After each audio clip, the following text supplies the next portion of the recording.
A very good evening once again. Welcome to the second edition of News Tonight. It's me, Michael Jadandukumwa. Joining me is Elizabeth Nakakoni, our sign language interpreter, and we'll go straight to what we have for you this evening.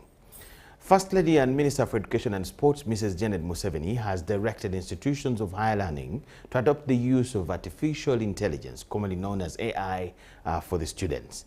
She, however, warned institutions of higher education to be cautious of the dangers associated with artificial intelligence to the learners. The First Lady was opening the 6th annual conference of the National Council for Higher Education in Mbarara.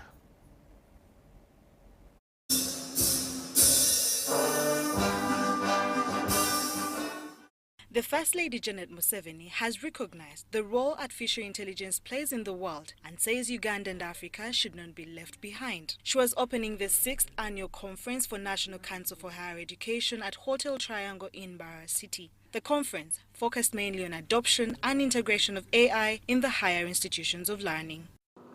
That the recent technological advancement in information and communication technology, ICT, computer systems that have popularized what we know today as artificial intelligence are neither new nor a recent invention.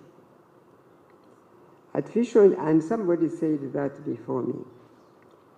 Artificial intelligence, the science of creating computer systems that mimic human intelligence abilities, such as learning, reasoning, decision-making, and ultimately problem-solving abilities, is still a phenomenon that is not well understood by most of us.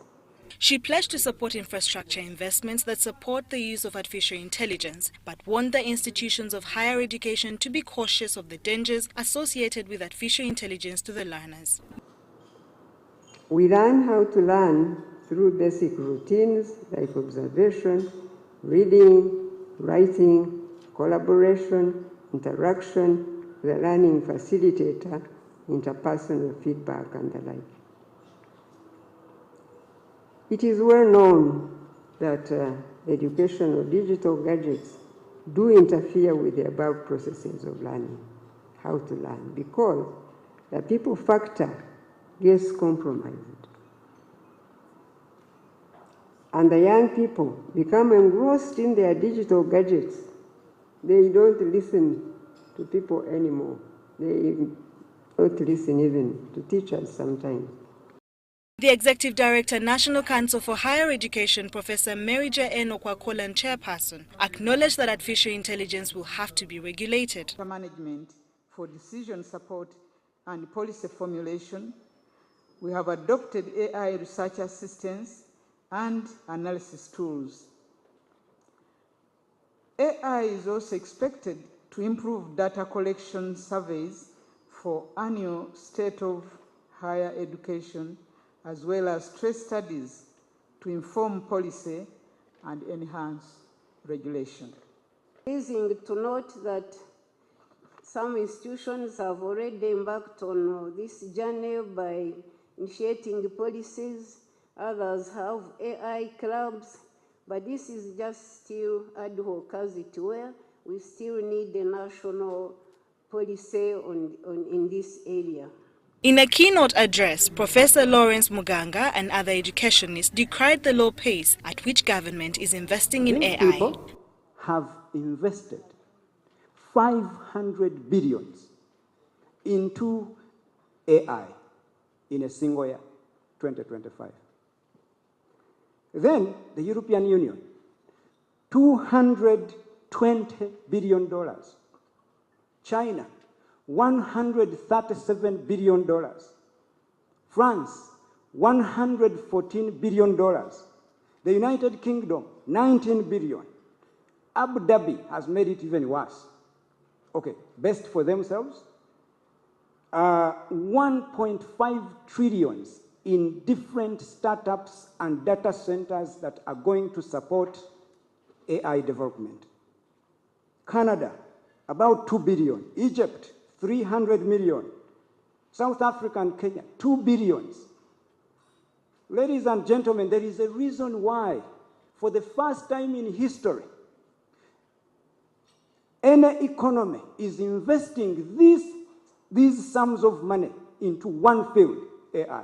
Again, the conference was on the theme, challenges, best practices and strategies for artificial intelligence integration in higher education in Uganda. Philip Aguta compiled this report.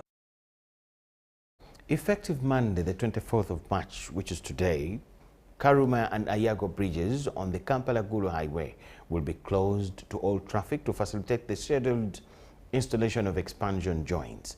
According to the Ministry of Works and Transport, the Masindi port ferries have undergone repairs successfully and successfully completed sea trials and therefore will be available to accommodate diverted traffic.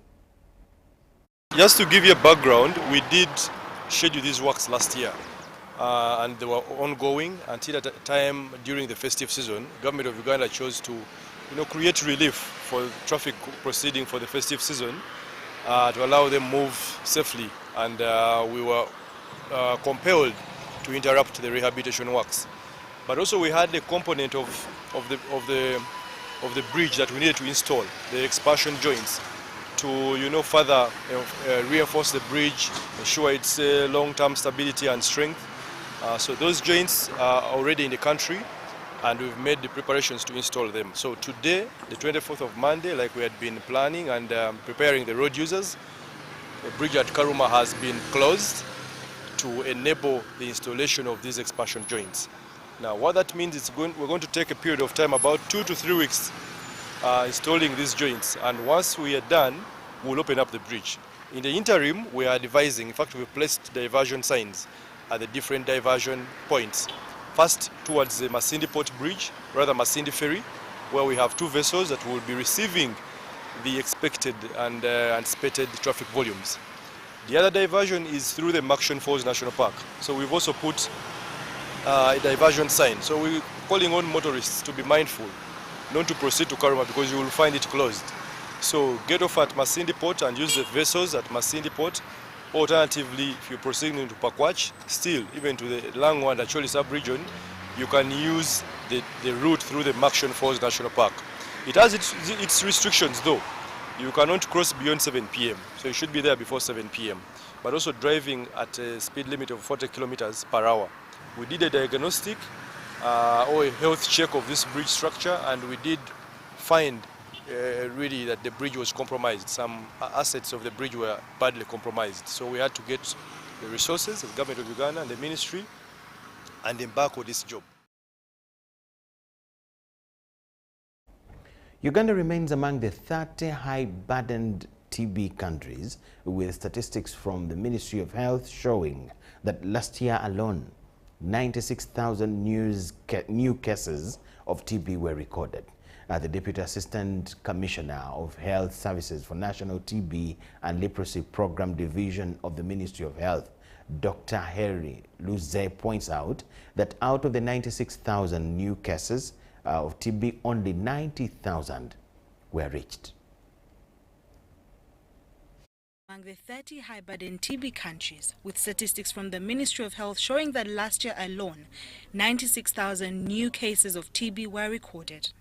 96,000 new TB patients.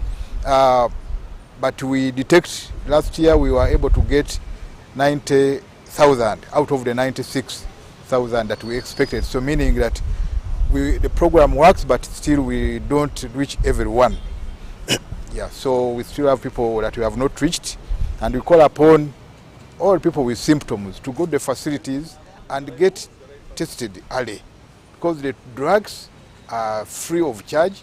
The testing is free of charge, and all the government hospitals and some private facilities have these services of testing for TB and leprosy, and also the treatment. The most dangerous patient in the community is one who was undiagnosed with tuberculosis, because each time they sing, each time they speak, each time they sneeze or laugh, they are releasing aerosols into the air, and therefore contaminating the air, and whoever breathes that air can actually get infected with tuberculosis. The TB clinic at Mulago National Referral Hospital, the biggest in the country, still registers a high number of patients diagnosed with TB. We treat every year 1,200 patients with tuberculosis. Of these patients that we see, about 800 have drug-sensitive TB. This is the TB that is treated with 4 drugs, and the treatment is for only 6 months, the usual antibiotics. And we have about 200 of those have drug-resistant tuberculosis. The tuberculosis that is resistant to the usual drugs we use to treat TB. So for this TB, we treat for longer periods, at least 6 months, but this therapy can go up to 20 months. However, there's a fear that USAID's cut of funding undermines the strides made in TB diagnosis, care and treatment, and it will definitely be affected.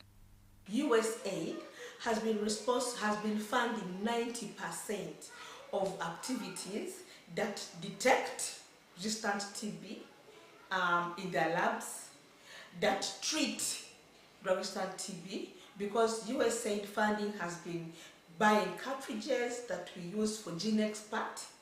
That is what we use for testing TB in the lab. They have also been supporting activities in the community, finding cases of TB in the community. And once we diagnose a case with resistant TB, the community workers have to go to the homes of these patients to do what they call contact tracing. As TB program, we really have been dependent more on funding from partners like the US government, the Global Fund, and other partners that we've been working with. But also, very critically, we have also been working with the government of Uganda support. With the cutting of funding from the US government, we are, as a ministry and as National TB Program, we are also looking at new strategies. Among the strategies that we are looking at is integration of services, reducing the silos of saying TB being managed in a different corner and the rest. So TB is preventable, treatable and curable, but is one of the killer diseases. Uganda records 30,000 deaths annually.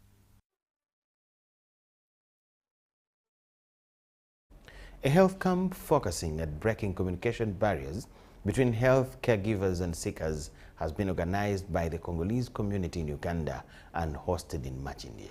We have it here. After a while suffering lack of health services due to language barrier, the Congolese community in Uganda has organized a health camp for its refugee members. The first treatment is communication. If the communication is not going very well, everything is going bad. So because for today, us organize all doctors to different nationality for refugees and the doctors also for Ugandans to come. If me am Uganda, I go to Uganda doctors, I can understand better my problem, my sickness. It also attracted refugee nationals from Eritrea, Ethiopia, Burundi, South Sudan, and Sudan. The camp that targeted over 1,000 persons provided services in counseling and HIV testing, CT scan services, mama kit provision, and cervical cancer screening.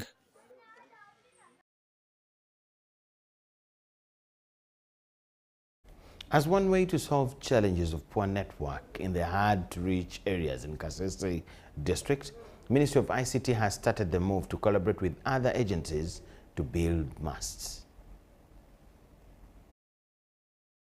While launching a network mast in Buluhumbi village in Buhathiro Parish, Ihandiro Sub-County, Bukonzo West in Kasese District, the State Minister for ICT and National Guidance, Godfrey Kabyanga, noted that most villages in hard-to-reach areas have been facing a challenge of communication due to poor network. The masts, which are being constructed by Sentidor and American Tower Corporation, strengthen security and business due to its proximity to Congo border. This is a very, very important development. First of all, security.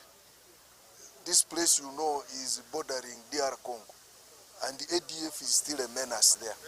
So when you have well-served areas with the network and normally border areas, they will always report any suspicious movement with ease, and the army or police will immediately respond. That's one. I mean, that's very, very important, because without security, an area can't develop. But also business. It is business. Communication. Without communication, you can't do business now. You can see how even trading centers are now in the mountains. So they must communicate with their business partners, making orders and the like. Government is hailed for the connectivity initiative. However, locals request the government to also fix the roads. The minister promised to coordinate with the district authorities to allocate machinery to work on impassable roads. Government programs which lead to others. Now that the mask is here, the mask is here, we must also work on the road, because the mask needs a lot of servicing. So they must use the road to come and service the what? The mask. So I am going to talk to the chairman, LC5, to see whether we can mobilize equipment to make the road. I have already talked to ATC. They think they can also contribute, for instance, fuel. Yeah, so what we need now is the equipment. ATC will contribute some fuel, then local government some fuel, and we'll work on the road. But it's a very complicated road, so it's not a simple road. But let us work on the very complicated areas so that ATC can ferry materials. The contractor can ferry materials. Moses Muthavali compiled this report for UBC. The Uganda People's Defense Forces under the 2nd Division, led by Major General Paul Muwanguzi, has welcomed a delegation from the Rwanda Defense Forces under their 5th Division, led by Brigadier General Pascal Muhizi at Mirama Hills border. The meeting was the 4th UPDF RDF Proximity Commanders meeting at Igongo Cultural Center, Mbara City, among Uganda and Rwanda Defense Forces that happens every year, focusing on sharing different security ideas.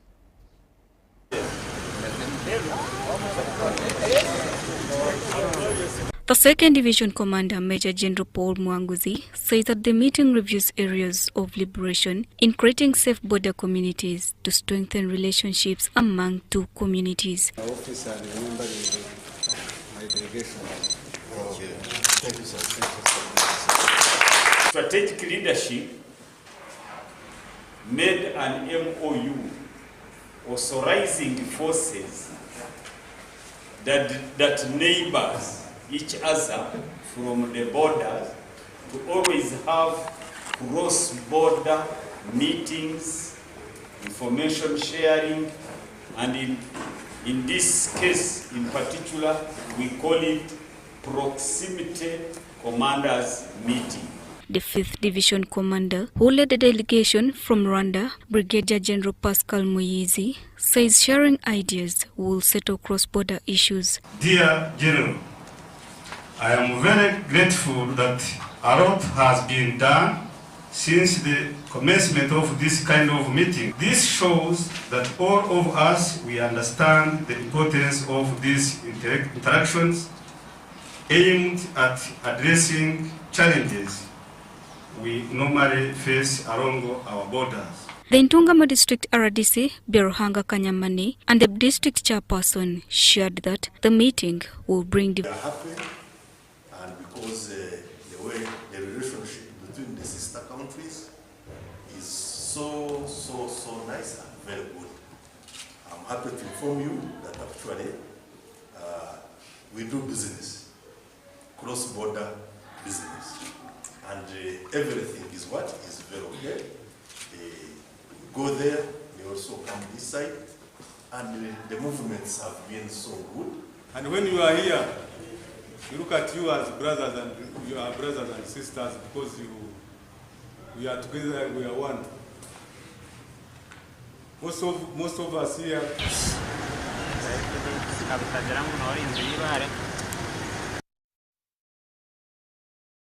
The Assistant Registrar of the High Court, Her Worship Justin Atukwasa Kazibwe, appealed to the Church to support the newly instituted reconciliation program under the Ministry of Justice and Constitutional Affairs.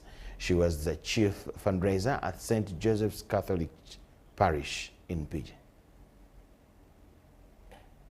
The Assistant Registrar of the High Court, Justin Atukwasa, says Since church has the numbers, it is easier to mobilize Christians to embrace the reconciliation program, which was initiated by the ministry to facilitate case management and conflict resolution. Justina Kwasa was the chief fundraiser towards the construction of a multi-billion structure at St. Joseph's Catholic Parish, PG District.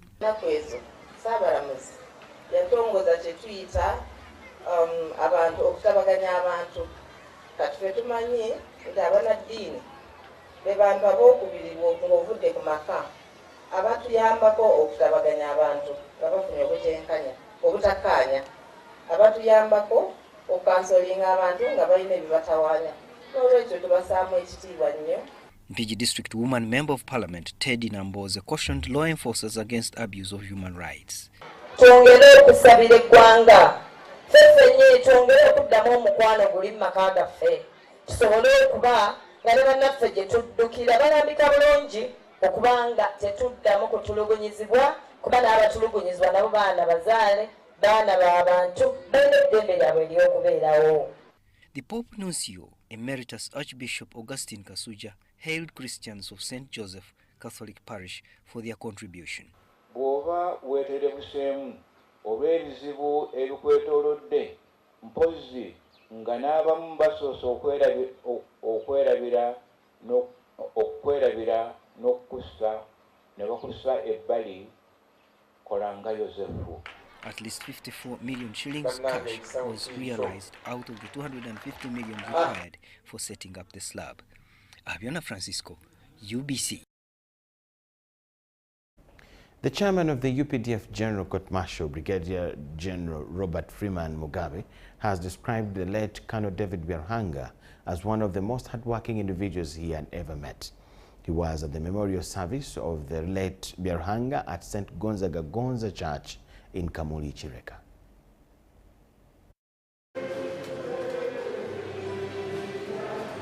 A memorial service was held at St. Gonzaga Gonza Church in Kamoli, Kireka to celebrate his life and service.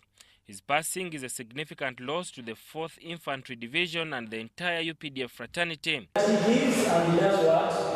And he takes. And then also to strengthen the family members that believe the comrades of our brother, Colonel David, that in this very moment God is included.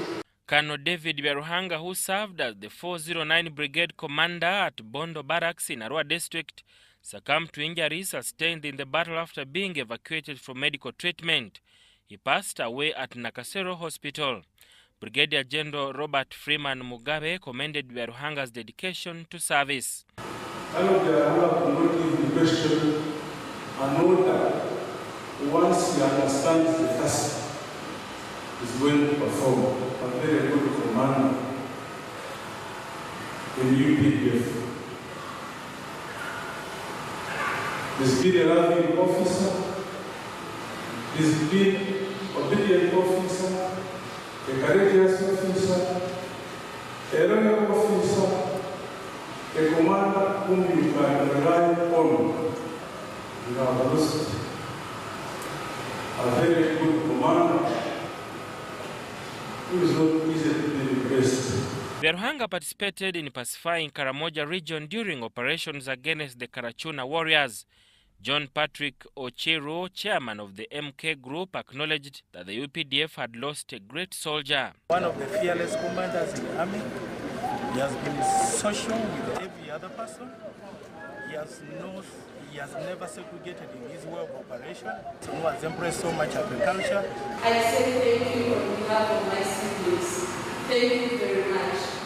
Late Colonel Byarhanga will be laid to rest on Tuesday, 25th March 2025 at his ancestral home in Liantonde.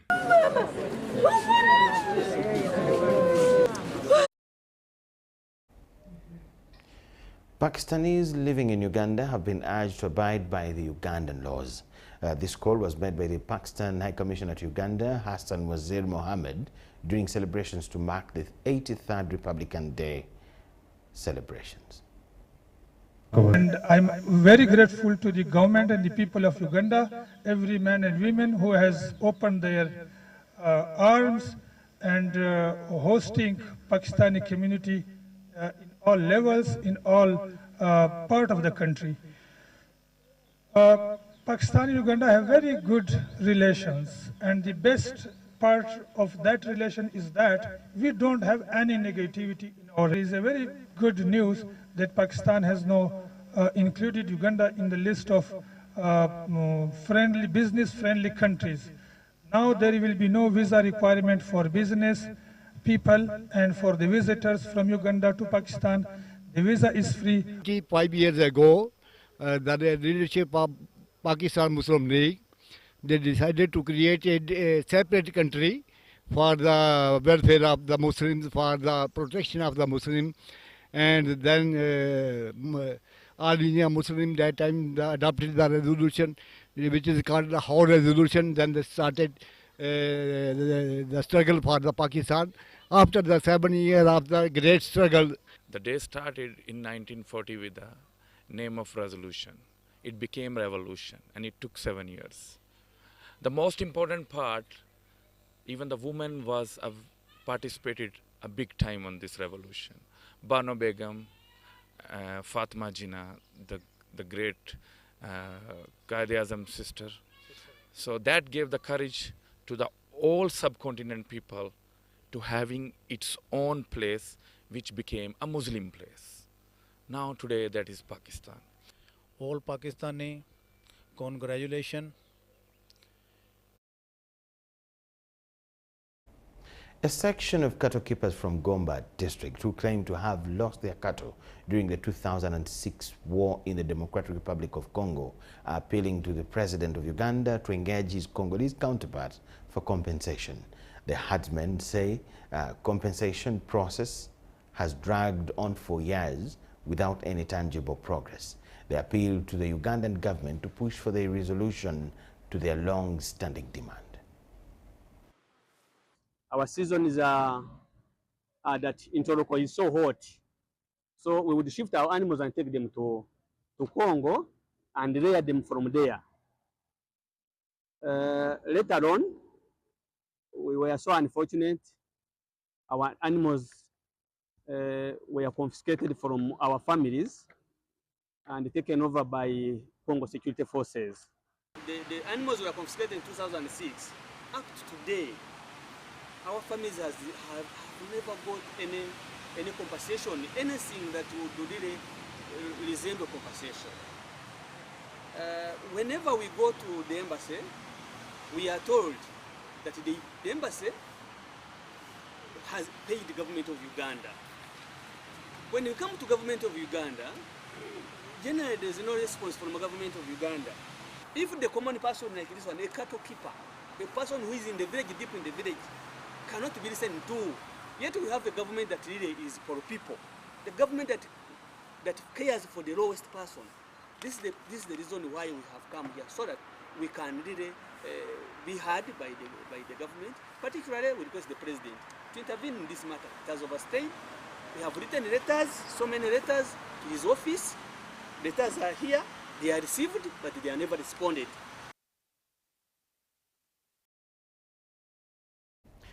The senior medical officer in charge of reproductive and infant health at the Ministry of Health, Dr. Chris Ebonyi, has said that it is a partnership responsibility. It's a partner's responsibility to supplement government services. He was receiving essential medical supplies to Kawempe National Referral Hospital from BRAC Uganda to enhance maternal and child health care in Uganda. The reason why these two are still killing mothers is because sometimes they get these conditions in the level that cannot handle their problem. They get these conditions when they are in health center 2, health center 3. But if we could take this early, support them, and they go to higher level with specialists, then we're more likely to save the mothers and prevent them from death. This is our seed propagation company that is growing, and we normally develop seeds that are suitable for the environment here in Uganda. This auto covers, that's a great innovation for our communities. So the items that will be donated actually are speaking to that person, and actually passing on education information to them is a good thing. This is addition in helping government serve better the population that comes to us. So we thank you so much for this gesture of donating or adding a hand or lending a hand to government to serve the population better. So we are proud that we are contributing to that in Uganda, and many other interventions in education, in health, really ensuring that the bottom end of the pyramid have access to essential services and that they can actually drive their own development. Actually, we take complications related to pregnancy. It was a blood pressure machine, as the director said, but we have things like PWDs for just measuring the level of blood in your body. And these are not very expensive items, but we need them at the service delivery point. As the government is also trying to procure more, any support that comes from Maternal is highly welcome.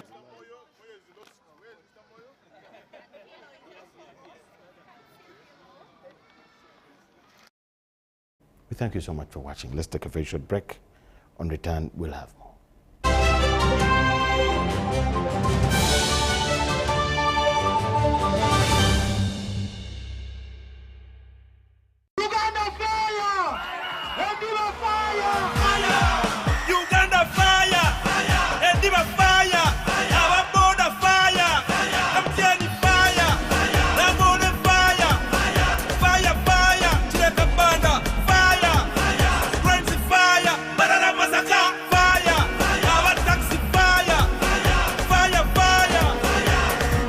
Fire!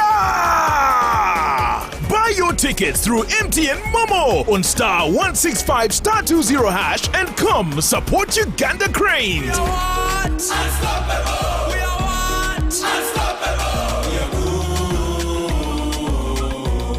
with MTN. We are what? Unstoppable. We are good. Proudly brought to you by MTN, the #1 supporter of Uganda Cranes. Together, we're unstoppable.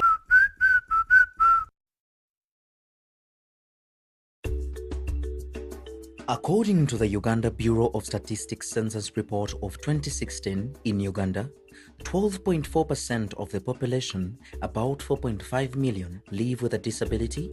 Limited access to ICT and assistive technologies increases digital disparities, prompting UCOSAF's aim to promote digital inclusiveness for persons with disabilities. The ICT for People with Disability program aims to improve the accessibility of education and technology for persons with disabilities and promote their full and effective participation in society. UCOSA is implementing this program through the creation and maintenance of an online observatory for persons with disabilities intended to link persons with disabilities with service providers and different programs that empower them, and provision of adaptive tools that enhance their quality of life through ICTs and digital skilling.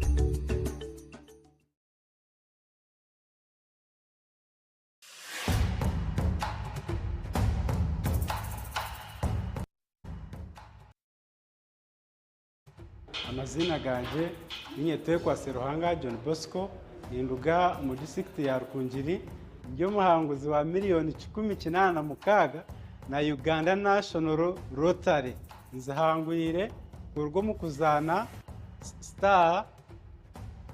*278# ngafuna message eriko mu muhanguzi nashemererwa konka nabaza kugira ngo neri yabafere sente ziriyo zona bakaziteka ko nazihangwira. Uganda National Lottery. Dream, play, win. Participants must be 18 years or older. Play responsibly. The Uganda National Lottery is operated by Tuba Uganda and regulated by the National Lotteries and Gaming Regulatory Board.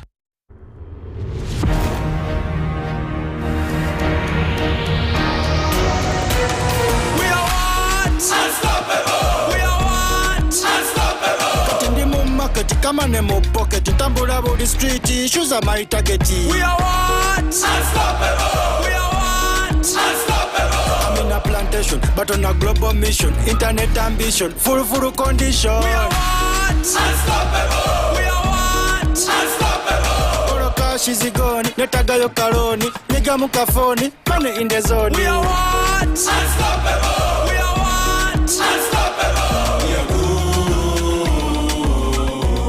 with MTN. MTN together, our ambition is unstoppable. We are what? Unstoppable!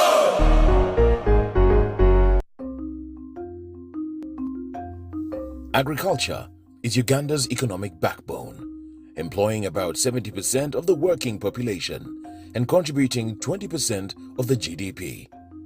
As the world becomes a digital global village, ICT has proven to increase productivity in the agricultural value chain. UKUSAF, through its Strategic Plan 3, recognizes the importance of access and usage of ICT-based tools, information and knowledge for farmers by providing them the needed skills to live, learn, work and participate in a digital society. We came up with a project which we took to UKSAF, and we're happy that UKSAF supported it. That project is called ICT for Farmers. What did we get from ICT for Farmers? We managed to skill up to 100,000 farmers.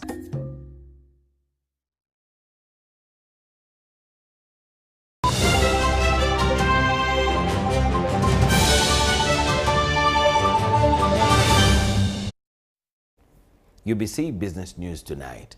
The chairman, Marathi Mitra Kampala Association Limited, Sachin Gupe, has renovated the classroom block of Entebbe Children's Welfare Primary School for children with special needs to provide a conducive environment for the children.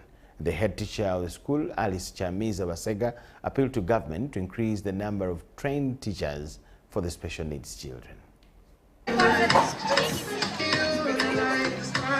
Where we have friends, and then that's what led us to come to the school. So when we first came here, we spoke to the administration here, to the head teacher, and we asked them, what can we do over here in whatever small way?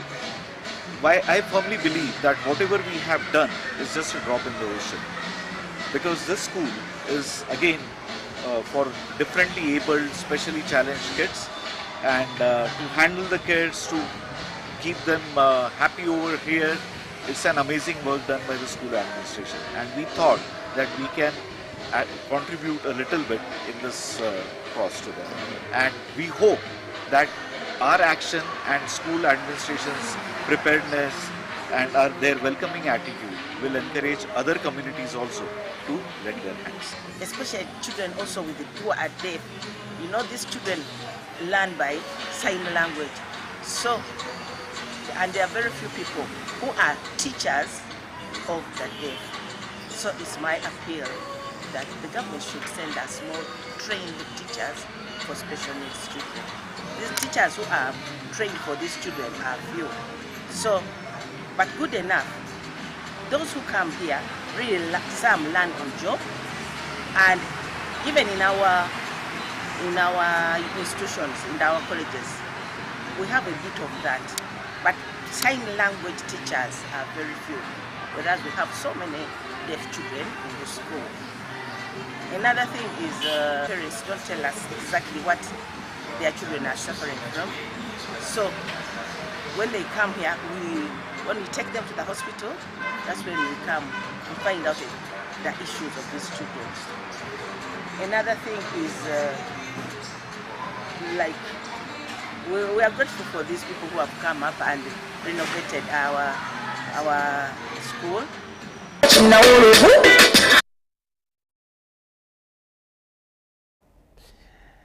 The Home Economics Professionals Association has appealed to government to support active and retired home economics teachers. The association members say the contribution of home economics teachers to Uganda's education sector is significant, yet their efforts are not recognized. The event brought together legendary figures that introduced and developed home economics as a subject in Uganda. Their legacy was highlighted through exhibitions of cooking, textile work, and crafts by students demonstrating the practical impact of home economics education. I have a preconceived idea that when somebody is born a woman, he has learned everything in the what? In the womb. He has come out, oh, that is a girl. He can what? He can do the children. Oh, this is a girl. They think that women have learned everything of family management, in the what?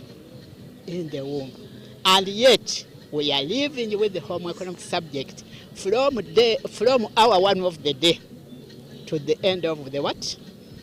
To the end of During the celebrations, HEPA leadership emphasized the need for government intervention, pointing out that many home economics teachers struggle with financial and social support despite their long service. They urged policymakers to recognize home economics teachers as key contributors to national development and to integrate the subject more prominently within the education system.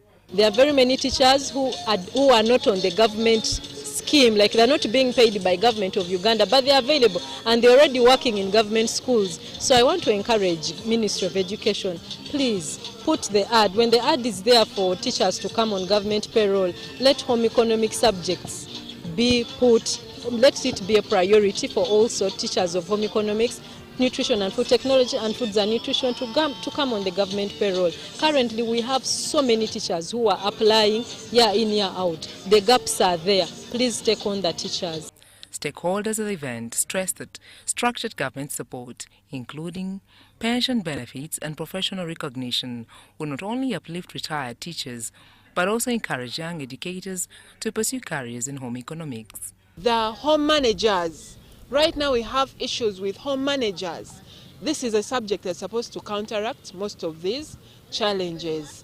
And now with even the increase in obesity, even in the young population, at 2.5 per every 10 children, or 3 per every 10 children, we need to embrace the importance of this subject, not just in secondary schools, but from as low as primary schools. They believe that a stronger focus on the subject will equip students with essential skills for daily life and the future employment. Sandra Kahunde, Robert Katamba, UBC News.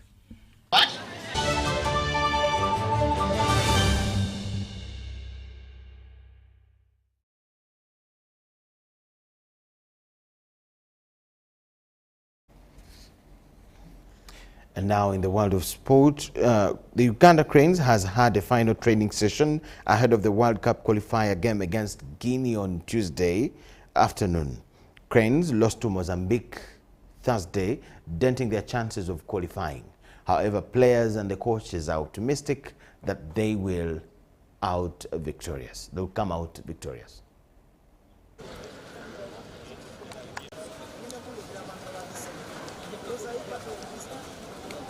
It's gonna be tough because it's a different generation. It's gonna be tough, but I know the boys can handle any pressure because they want to prove. So for the boys, they are ready for everything because they want to prove and they want to make the fans happy. And we are playing at home. That's the fact. Even if I'm around or I'm not around, the team is ready to perform. You know, it doesn't matter. Oh, someone is around or is not around, or I'm out or I'm in. The team we selected like 27 players, so everyone is capable of doing the job. So I know the boys are going to do the job. And for me, I'm just waiting for the report from the doctors so that they can see if I can play or I'm not going to play. So I'm just waiting for that. But the boys are ready to take on. Happy to see you all. Thank you for this press conference. I hope you will do your part to the public, that they come out, that they come and support the boys. And like I said, we have to be small when we win, we have to be big when we lose, but we need our supporters behind the team. Every time when you play a home game, you should be playing with 12 players. So I'm expecting tomorrow to see the public, but I know how I feel the public in Uganda, that we will be behind the team and give us the support for the full 90 minutes, 95 minutes, 98 minutes, but full, not that they go down. No, they have to keep pushing our team. We have a young team. We have a team who's not that experienced, but still we have to go forward and we have to believe, and when we have the belief, you can do things together. And like I said, we are one family. It's not only the players, it's not only the coaches, it's not only the supporters. No, we are one family, we are one.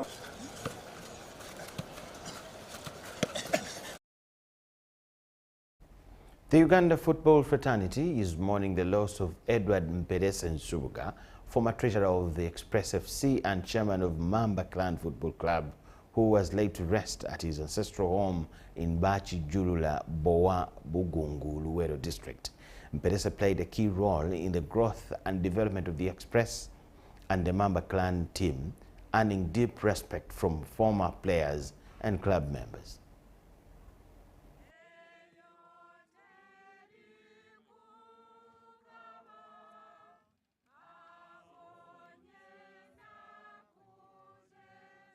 Kati mu bulamu tuli mu kufa tunaddukira eri ani okutubeera wabula erigwe ayi Mukama alina obusungu obw'ensonga olw'ebibi byaffe naye ayi Mukama Katonda omutukuvu ennyo era asinga bonna obuyinza ayi omulokozi omutukuvu era asinga bonna ekisa totuwaayo mu bulumi obungi obw'okufa okutakoma.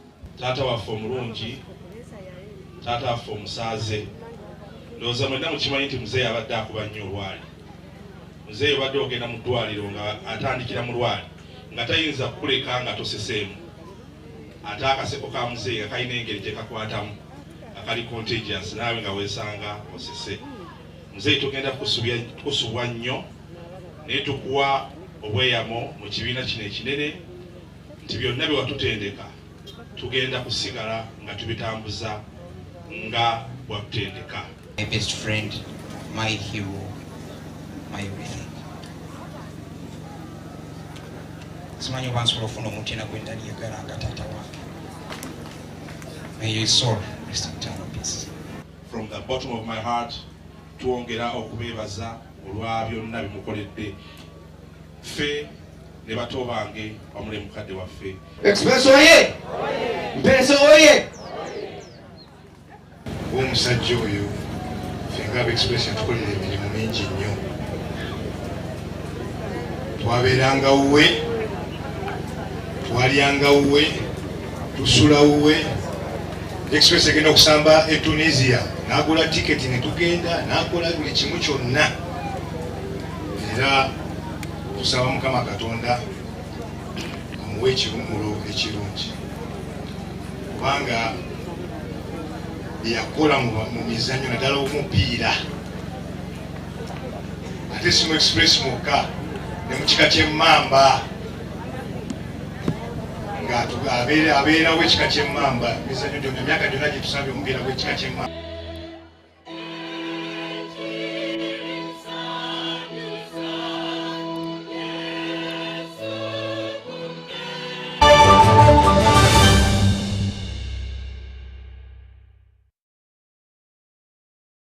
That is all we had for you tonight. Thank you so much for watching as we start the week. Wish you the best of the night. My name is Michael Jordan Dokomwa with Elizabeth Nakakun and the whole team. Bye-bye.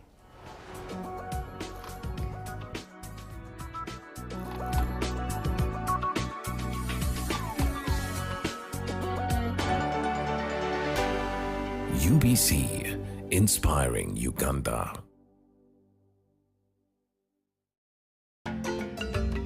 In 1986, Uganda went through a historical fundamental change when His Excellency Yoweri Kaguta Museveni took oath as the President of the Republic of Uganda. As a liberator, a leader, hero, a Pan-Africanist, a statesman, and a father of the nation, Musevenomics is a program that will showcase the enormous contributions of the NRM revolution, inclusion of the fundamental principles like security of persons and property, privatization and liberalization of markets, return of Asian property, diversification of cash crops, market integration, addressing the land question, introduction of UPE, USE and scaling the population, addressing cost of doing business, monetizing the economy, PDM, adopting ICT. All that is enshrined in the subject called Musevenomics, the man who has been driving the economic policies which have shaped our direction up to now. On UBC, inspiring Uganda, Musevenomics, secure your future for steady progress. A new dawn on Behind the Headlines with me, Timothy Nyangweso, every Wednesday live in